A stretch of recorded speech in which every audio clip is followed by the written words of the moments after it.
la Mungu lazima litimie mama. Kusudi la Mungu lazima litimie baba.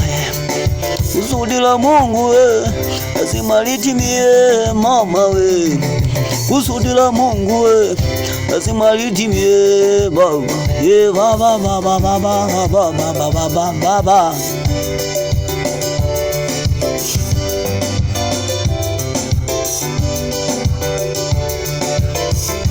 Igweli mabaya wamepanga,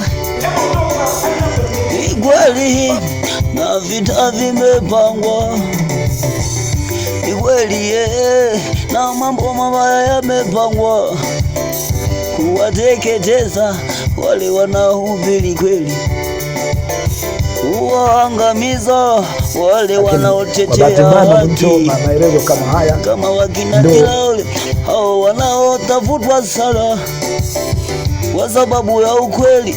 Waache hao watasema ukweli, ukweli utasemwa, sio uongo. Ukweli utasema na kila sio. Kusudi la Mungu lazima litimie. Kama ni Mungu amepanga lazima litimie. Hata kama mkiwatesa vipi lazima litimie. Hata kama mkiwapeleka lazima litimie. Hata kama wakiweka gerezani lazima litimie. Kusudi la Mungu liko pale pale kama inavyosema, enendeni ulimwenguni kote mkaihubiri Injili kwa kila kiumbe. Aminiye na kubatizwa huyo hataokoka, asiamini huyo atahukumiwa.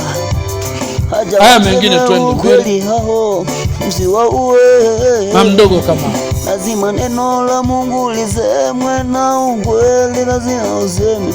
Hata mpinge vipi mtaweza kufanikiwa. Mtawaua bure, mtawafanya vibaya bure, lakini lazima litimie. Kusudi la Mungu lazima litimie. Kusudi la Mungu lazima litimie. Lazima litimie. Kusudi la Mungu lazima litimie mama we, lazima litimie.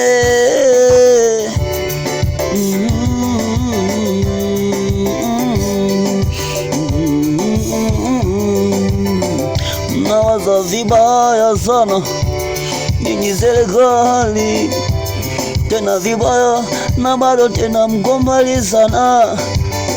Hivi amufikiri hata kidogo mtu anayetetea haki badala ya kumwekea ulinzi?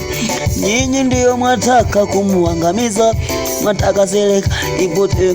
Mbona mwawanyanyasa wananchi? Yani hawana amani, yani amani hawana, yani furaha hawana, yani amani hatuna. Alafu mnataka muwaue hao wanaotufundisha sie, wanaotufungua akili sie.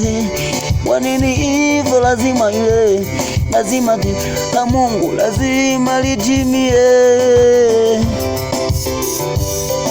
Lazima litimie. Kusema kwamba mtateseka kwa ajili ya jina langu, mtachukiwa kwa ajili ya jina langu. Hapo ndipo tunakuja kusoma kitabu cha Mathayo. Ukisoma